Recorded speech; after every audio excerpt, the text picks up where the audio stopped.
பாலு கலாத குழந்தை, கல்விக்கு ஏங்காத மாணவன், வேலைக்கு அலையாத இளைஞன், இதுதான் என் கனவு இந்தியா என்ற அடிமை இந்தியாவில் விடுதலைக்கு புரட்சி செய்த பகத்சிங் வைத்த முழக்கம் விடுதலை பெற்று 75 ஆண்டுகளை தாண்டியும் இன்னும் அந்த முழக்கத்திற்கான தேவை இருக்கிறது என்றால் என்ன மாறுதலை கண்டது என் நாடு? எதை தொட்டீர்கள்? தரமான மருத்துவமா, தரமான குடிநீரா, நடக்க பாதையா, எரிக்க தடையற்ற மின்சாரமா? எதுவும் இல்லை. இந்த 3.5 ஆண்டு ஆட்சியில் எத்தனை முறை மின் கட்டணம் உயர்ந்திருக்கிறது? சொத்து வரி, மின் கட்டண உயர்வு,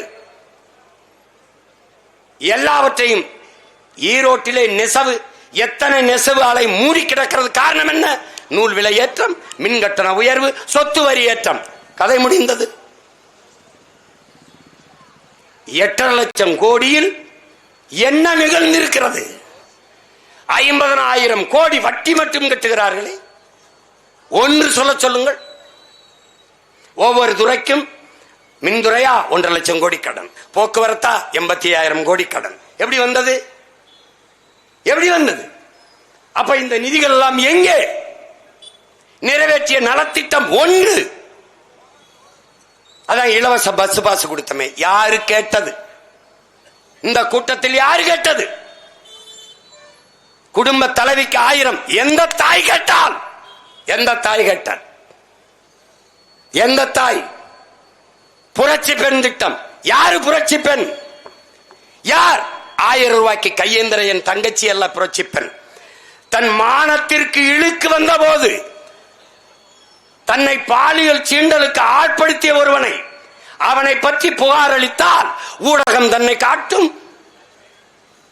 ஏசுவார்கள், பேசுவார்கள், இழிவு செய்வார்கள், நீதிமன்றத்தில் நிற்பார்கள், விசாரிப்பார்கள், தன்னை அசிங்கப்படுத்துவார்கள், தன் தன்மானத்திற்கு இழுக்கு வரும் என்று தெரிந்தும் அதை பற்றி கவலைப்படாமல் அண்ணா பல்கலைக்கழகத்திலே படித்த ஒரு தங்கை துணிந்து போய் காவல் நிலையத்தில் புகார் அளித்து என்னை ஒருவன் பாலியல் வன்கொடுமைக்கு ஆளாக்கினான், துன்புறுத்தினான் என்று துணிந்து சொன்ன மகள் தான் இந்த நாட்டிலே உண்மையிலே புரட்சி பெண்.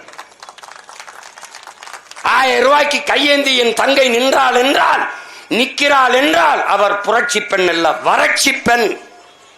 இத்தனை ஆண்டுகள் ஆட்சியில் என் தாயை, என் தங்கையை, என் தம்பியை 1000 ரூபாய்க்கு கையேந்த வைத்த நீ என்ன ஆட்சி இது? மாதம் 1000 ரூபாய் என்றால் ஒரு நாளைக்கு 30 ரூபாய். 30 ரூபாய் கூட சம்பாதித்துக் கொள்ள முடியாத ஏழ்மை வறுமையில் என்னை பெற்ற தாயை வைத்த இது ஒரு ஆட்சி, இது ஒரு கொடுமை.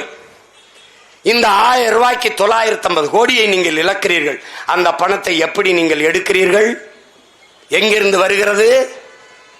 எங்கிருந்து வருகிறது? யாரு கேட்டது இலவச பஸ் பாஸ்?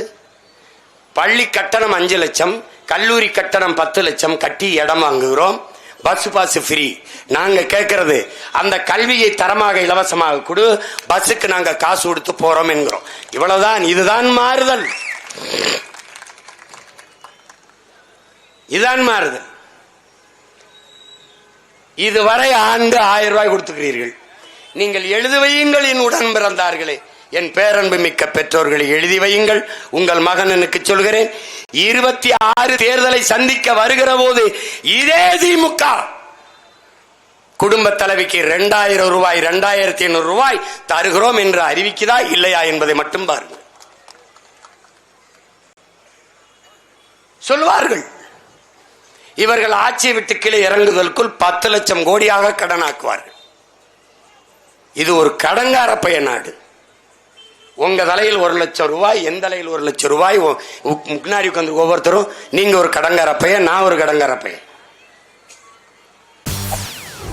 செய்திகளை உடனுக்குடன் தெரிந்து கொள்ள உடனே சப்ஸ்கிரைப் பண்ணுங்க.